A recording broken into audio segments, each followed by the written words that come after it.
Hello everyone, welcome to RMoney, and in today's video we learn how to apply for an IPO using RMoney Tradion app.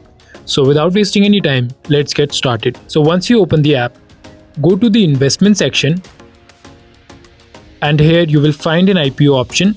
Simply tap on it and now you will see a list of ongoing IPOs displayed on your screen. So select the IPO you want to apply for and I open the IPO details. Now here you will see options to select price and investment category. If you want to apply at the cutoff price, simply tick on the cutoff price checkbox. If you want to apply in retail category, simply click on investors. After selecting the details, tap on apply for IPO.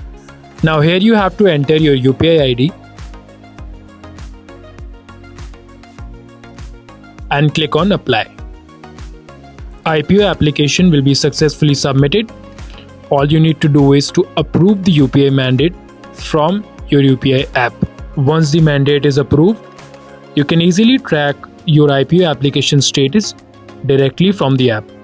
Alright, that's it for today. If you face any issues or have any questions, do comment down below. Until then, happy trading.